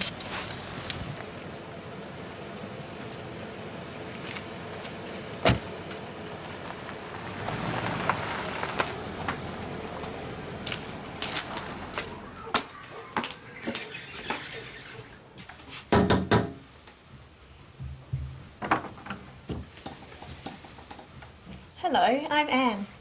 Mummy. Come in, Anne.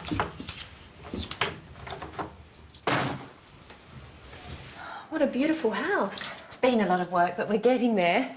This is the bathroom.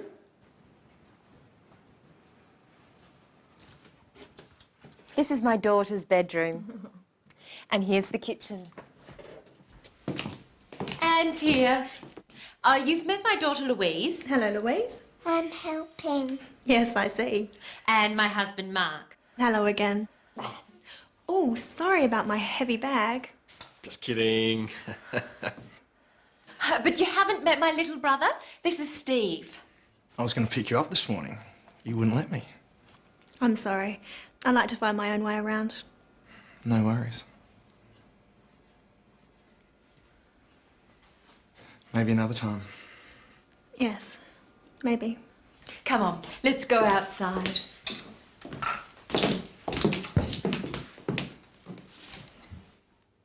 Let's look first at how Anne pays the taxi driver. She asks him how much she has to pay.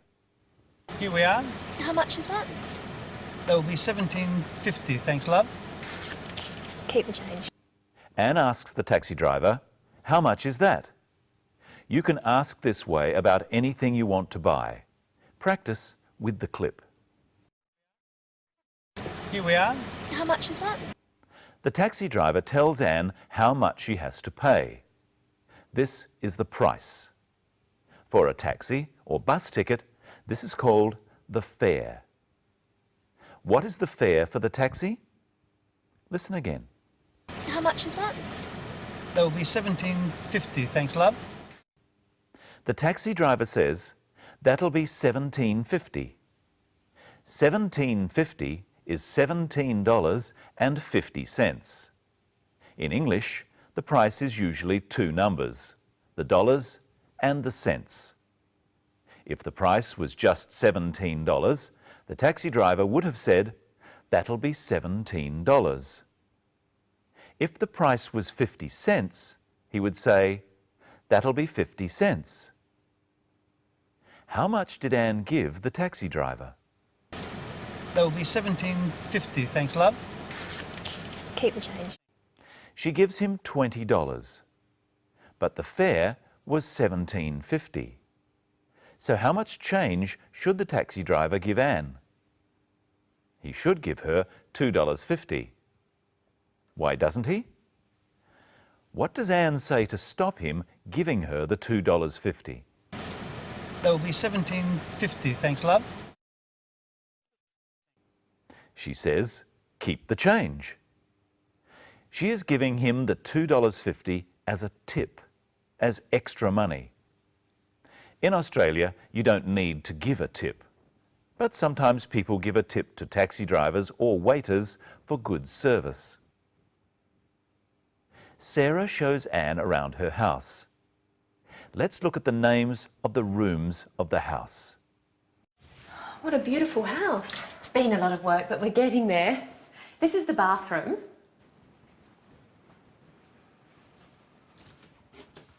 This is my daughter's bedroom. And here's the kitchen. Let's review those words and repeat them after me. The bathroom,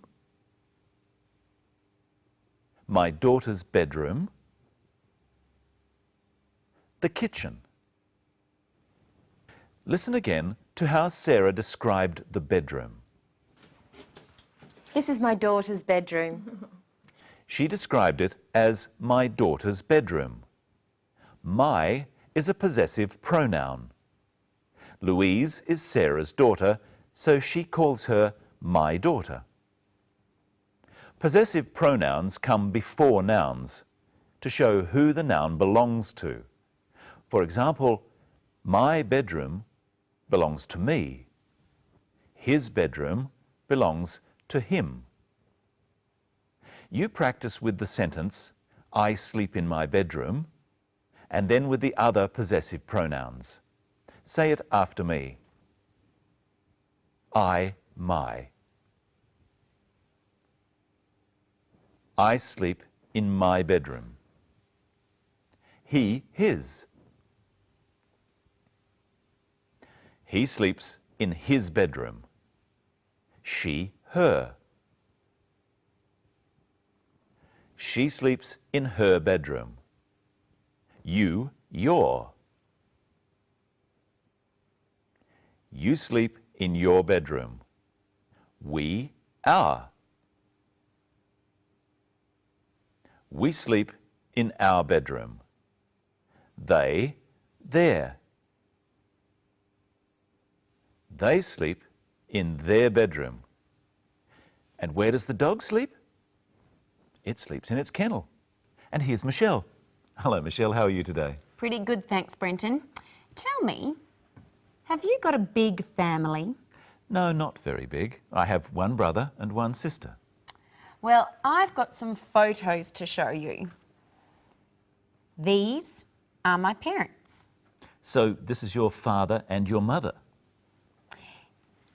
Yes. They had 4 children, 3 boys. This is them standing with my mum. And a girl, me. So they have 3 sons and 1 daughter. Yes. So I have 3 brothers and no sister. Well, do your brothers have any children? 2 of my brothers are married.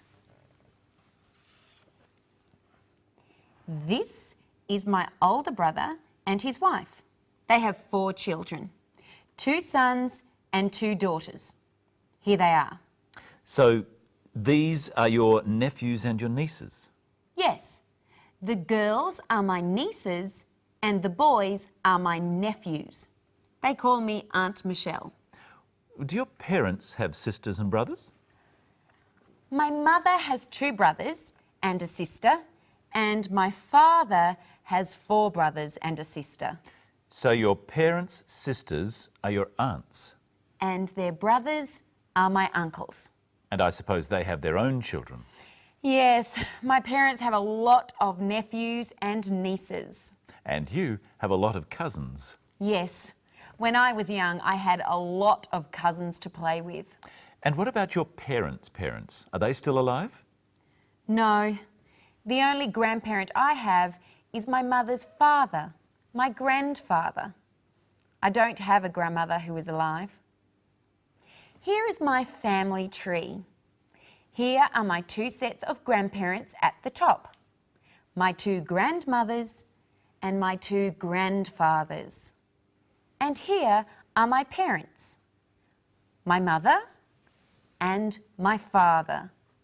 They had 4 children, my 3 brothers and me. Here is my brother and his wife. So obviously he is her husband. And here are their children, my nephews and nieces. And my grandparents have a lot of grandchildren, some grandsons and some granddaughters. You have a big family, Michelle.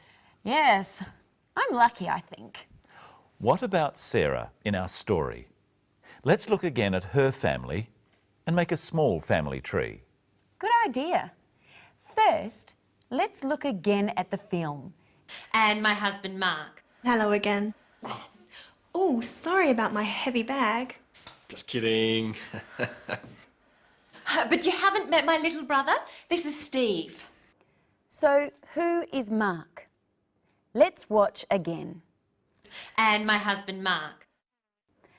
Mark is Sarah's husband. So who is Sarah? Sarah is Mark's wife. And who is Steve? But you haven't met my little brother. This is Steve. Steve is Sarah's brother. She says he is her little brother. She doesn't mean he is small, she means he is younger than her. If he was older than her, she would call him her big brother. So who is Sarah? Sarah is Steve's sister. What relation is Steve to Sarah's husband, Mark? Steve is Mark's brother-in-law, and Mark is Steve's brother-in-law too. In-law is used to describe relatives through marriage. So Sarah's mother and father are Mark's mother-in-law and father-in-law. There is one other relative at the lunch. You've met my daughter Louise. Hello, Louise. Are we related, Brenton? No, Michelle, we're not related. We're just friends. I'm glad. Me too. And Michelle, that's all we have time for today. What will we talk about next time? Well, we'll look at comparing things. And we'll find out how the lunch goes at Sarah's house. So for now, we'll say goodbye and leave you with another look at today's episode of Sisters and Brothers. Goodbye. Goodbye.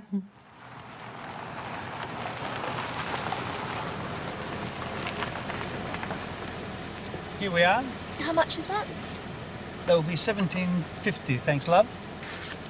Keep the change. Thank you. Have a nice day. Thank you.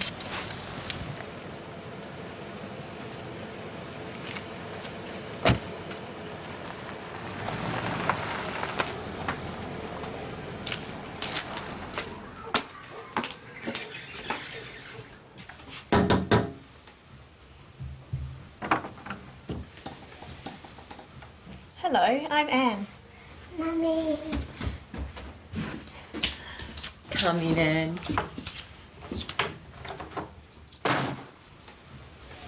What a beautiful house. It's been a lot of work, but we're getting there. This is the bathroom.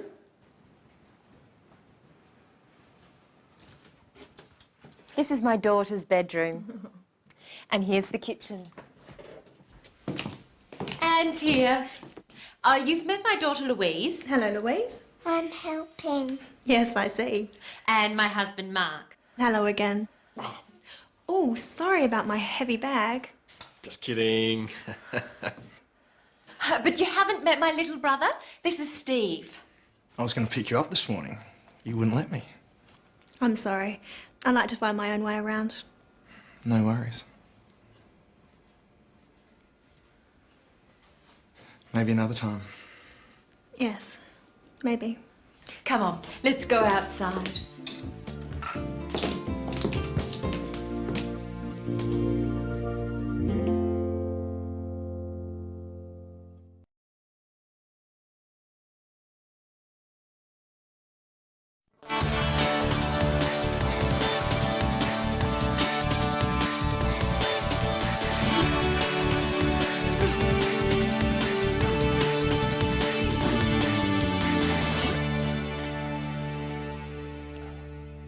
Hello. Welcome to today's episode of Living English. Later, we're going to look at how to compare things and at words for the places where we live. First, though, here's our drama, Sisters and Brothers.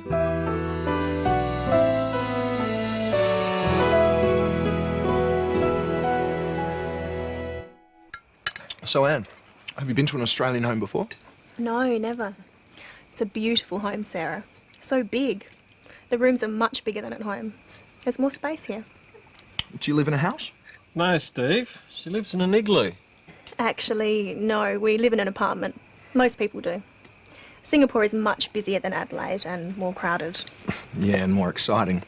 It's so boring here. It's quieter. Some people like that. I don't think it's boring. Adelaide is a very beautiful city.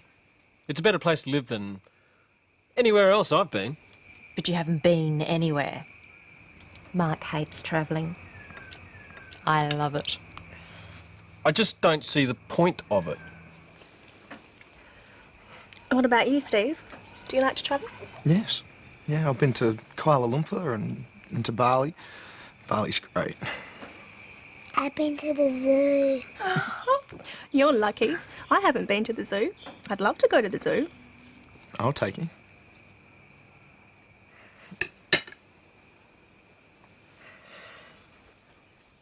Steve does seem very keen to take Anne to the zoo. Perhaps he likes Anne. You'll have to keep watching to find out. But to start with today, let's go back and listen to Anne comparing Sarah's home to hers. It's a beautiful home, Sarah. So big. The rooms are much bigger than at home. There's more space here. When we want to describe things like houses, we use words called adjectives. Listen for the words Anne uses to describe Sarah's home. It's a beautiful home, Sarah. So big. She says that Sarah's home is beautiful and big. These are adjectives. They describe Sarah's house, which is also her home. Sarah has a big home. Now listen to what Anne says when she compares it to her home in Singapore. The rooms are much bigger than at home. The rooms are bigger. Rooms can be big, and other rooms can be bigger. A word can be small, and another word can be smaller. To compare two things, we change some adjectives by adding an sound. Big, bigger. Small, smaller. These sorts of adjectives are called comparatives. We link the things we are comparing with the word than. Listen for an example of this use of than and a comparative in this clip. Singapore is much busier than Adelaide and more crowded. Busier. Singapore is much busier than Adelaide. The city of Adelaide is busy. It has lots of people doing lots of things. But Singapore is busier than Adelaide. It has more people doing more things. Try saying busier than with an. Singapore is much busier than Adelaide and more crowded. Singapore is much busier than Adelaide and more crowded. Singapore is more crowded than Adelaide. Instead of adding the sound to crowded, we say more crowded. This is crowded, this is more crowded, and this is much more crowded. We mostly use more with long adjectives and with short adjectives. Crowded, more crowded. Big, bigger.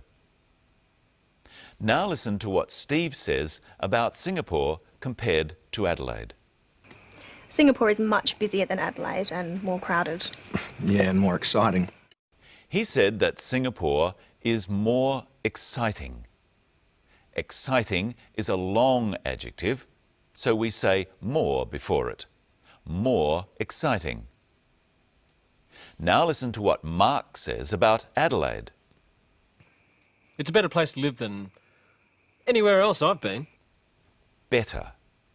There are two important adjectives that don't have more said before them or added to them. These adjectives are good and bad. Things can be bad and they can be worse. One thing can be good, but another thing can be better. Have a go at saying better with the clip. Anywhere else I've been. It's a better place to live than anywhere else I've been. And here to make living English better is Michelle Crowden. Hello, Michelle. Hello, Brenton. Hello, everyone.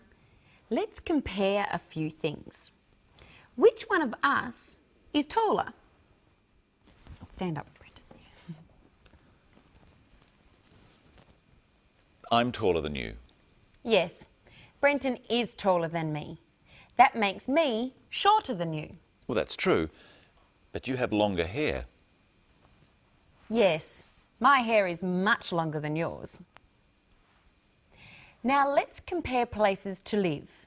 First, listen to what Anne calls her home. Do you live in a house? No, Steve. She lives in an igloo. Actually, no, we live in an apartment. Her family lives in an apartment.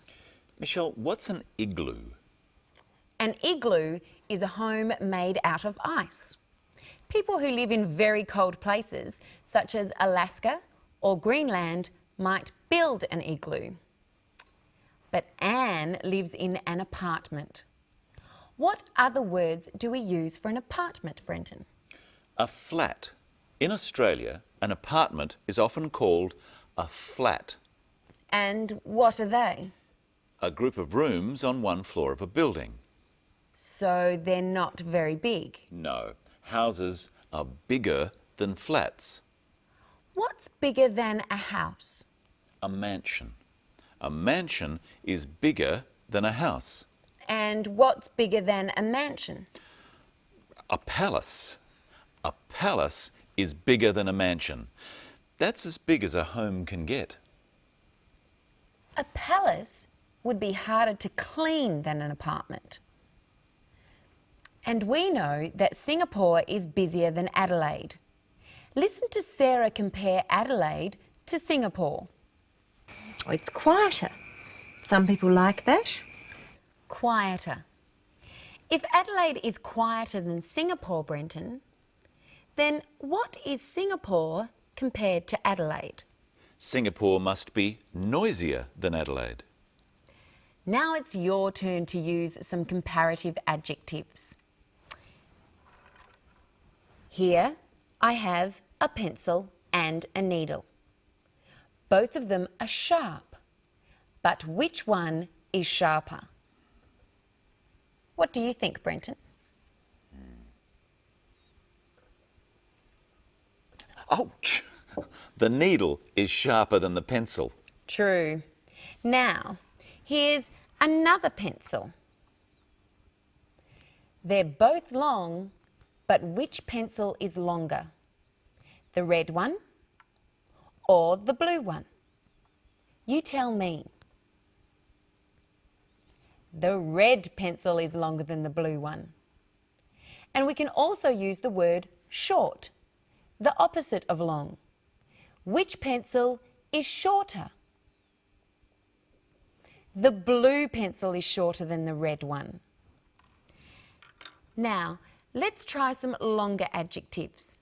Remember, for longer words, we use the word more in front of them. What about the word beautiful? Who is more beautiful? Brenton or me? That's right.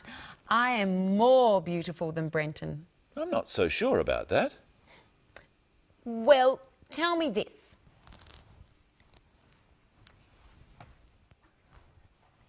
Here are two animals. Which animal is more dangerous? The lion or the mouse? The lion is more dangerous than the mouse. Which animal is more frightening? The mouse is more frightening than the lion. I don't think so. I think the lion is more frightening than the mouse. Not to me. What about this one? The snake is much more frightening than the mouse. I agree. Something that is frightening is something that makes you afraid. Michelle and I have a different opinion about what is frightening. Michelle thinks a mouse is frightening, but I don't. Listen to Sarah giving her opinion about travelling. Mark hates travelling. I love it. She said that Mark hates travelling. Hates is more intense than doesn't like. Mark doesn't like travelling. He really doesn't like it. Mark hates travelling. Sarah also said, I love it. Love is an exaggerated way of saying like. I like it. I really like it. I love it. You can say that you hate going to work or that you love watching football. Yes, it's a way of saying that you more than just don't like going to work and that you really like football. Actually, I hate football. I love it. Now you try saying whether you love something or hate it. Ice cream. I hate ice cream. I love ice cream. Travelling. I hate travelling. I love travelling. Rain. I hate rain. I love rain. Dogs. I hate dogs. I love dogs. So you can say I hate or I love something. And you can also say whether you would love to do something. Listen to Anne express her opinion about going to the zoo and then say it with her. I'd love to go to the zoo. Anne is talking about something she would like to do in the future. You can use this if someone invites you to do something. Brenton, would you like to have lunch with me? I'd love to have lunch with you. But you don't usually say, I'd hate to have lunch with you. You say, I wouldn't like to have lunch with you. Michelle, would you like to go to a football match? No, I wouldn't like to go to a football match. Now you try at home. Say whether you'd love to do something or whether you wouldn't like to. Have a holiday. I'd love to have a holiday. I wouldn't like to have a holiday. Visit the dentist. I'd love to visit the dentist. Would you? I wouldn't like to visit the dentist. Ride a horse. I wouldn't like to ride a horse. I'd love to ride a horse. Jump out of an aeroplane. I wouldn't like to jump out of an aeroplane. I'd love to jump out of an aeroplane. With a parachute, of course.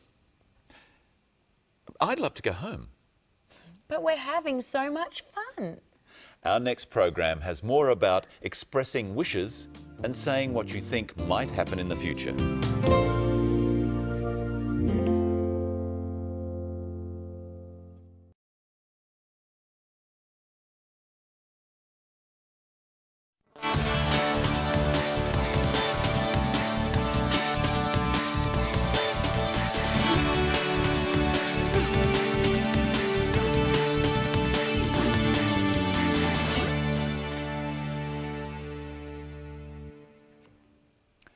Hello, welcome to Living English.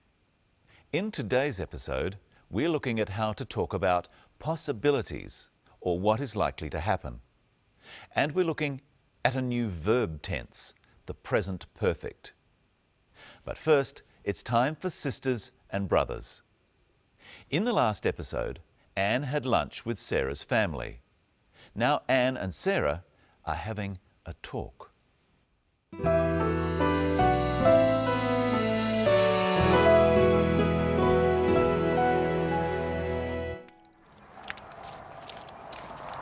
I'm sorry about my brother.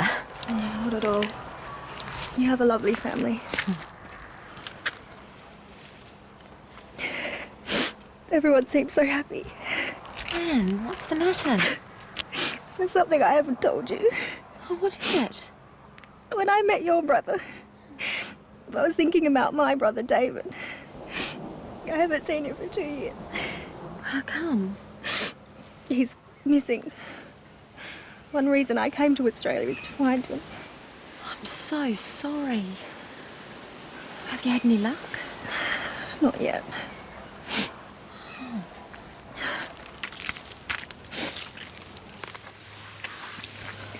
I've hired a private investigator. Oh, goodness. Do you think you'll find him? Perhaps. I don't know. It's been a long time since David last called. What do you think's happened to him? Have you any idea? I really don't know.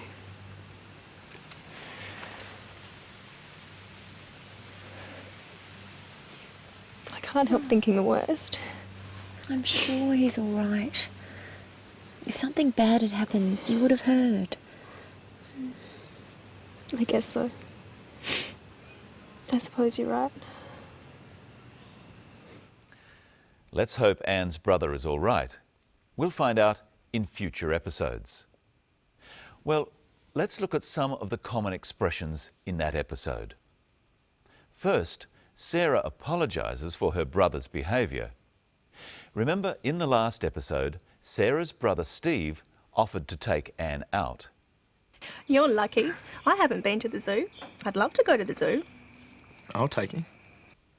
Sarah thinks Steve was a bit rude, so she apologises. She says she is sorry about his behaviour.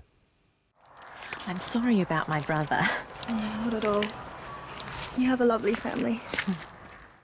Sarah says she is sorry about her brother. Practice with the clip. I'm sorry about my brother. Not at all. You have a lovely family. Anne says, not at all. She means Sarah shouldn't worry. She's not upset or offended. Remember, in a previous episode, we looked at the phrase, don't mention it.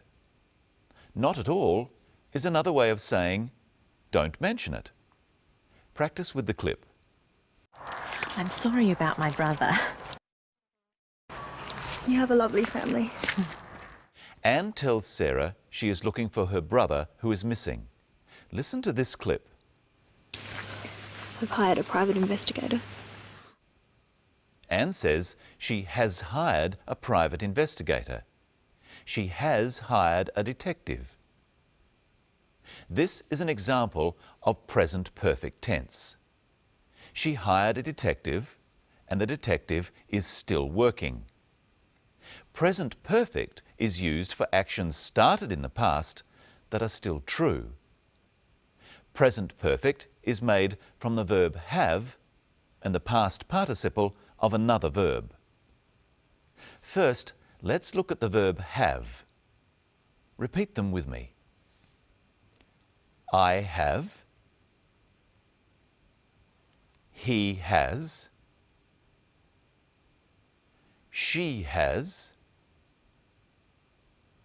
It has. You have. We have.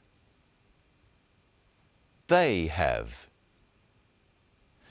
In our example, she has hired a detective.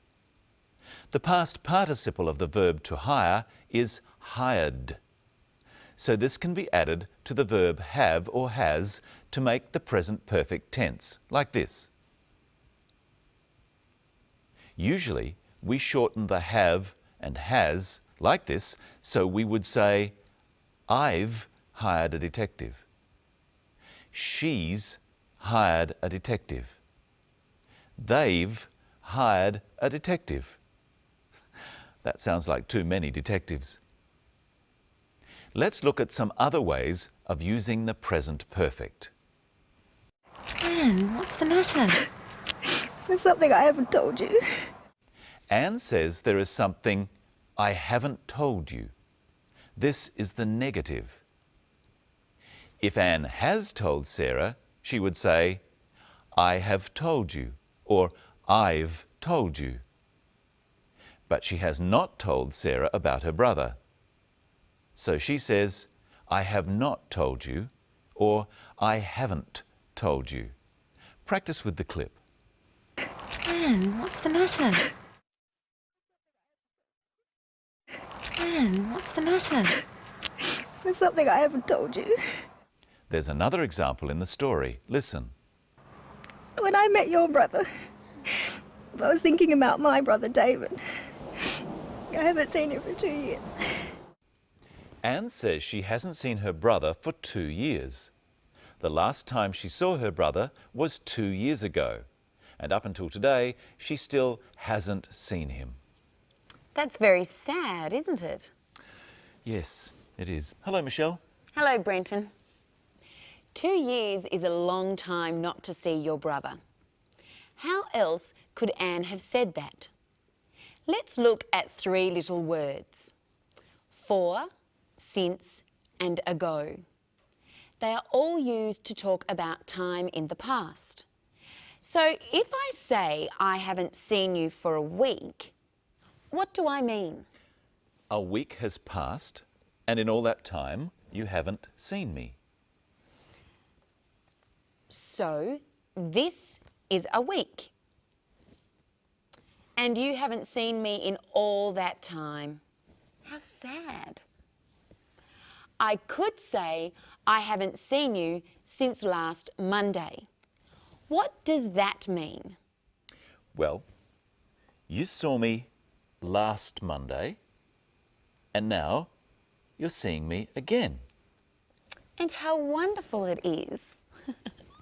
So for is used for a period of time that something goes on. For a week.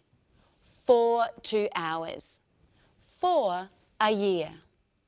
Since is a specific time in the past. Since 10 o'clock. Since yesterday. Since last year. What about ago? You could say you saw me a week ago.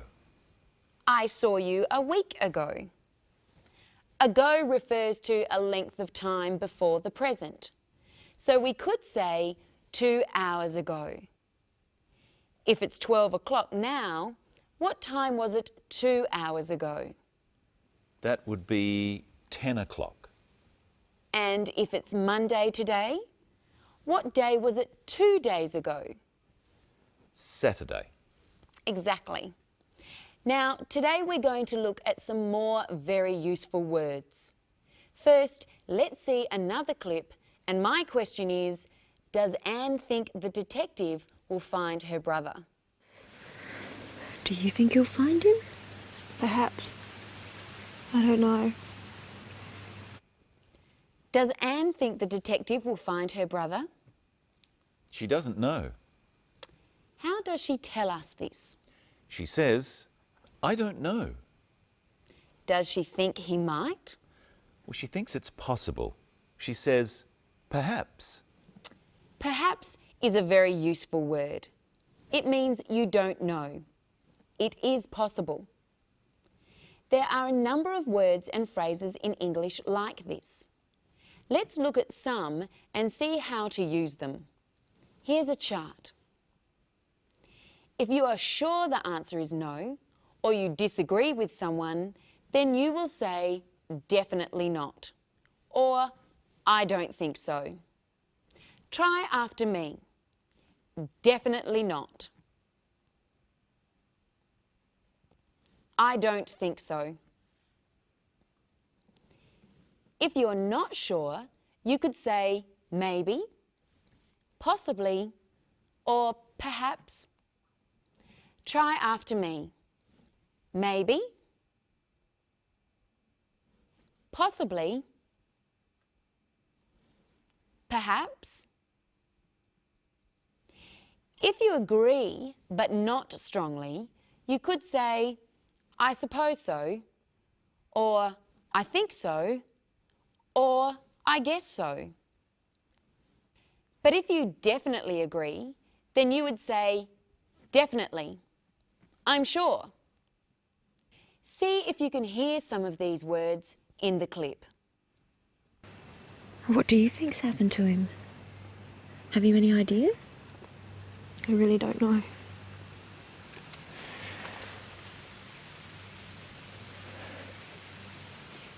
I can't help thinking the worst. I'm sure he's all right.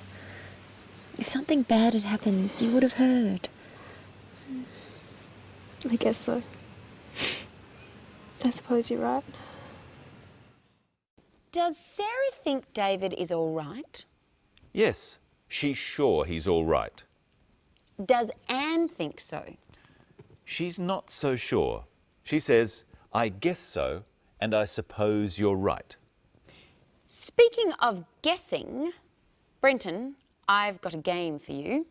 Okay. I've got 3 cups here. They're all upside down, and under one of them is a sweet, like this one.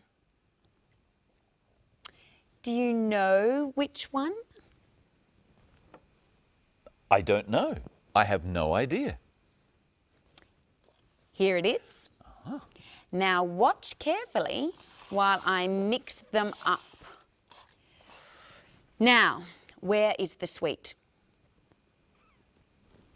I think it's under this one. Are you sure? I think so. I'm fairly sure.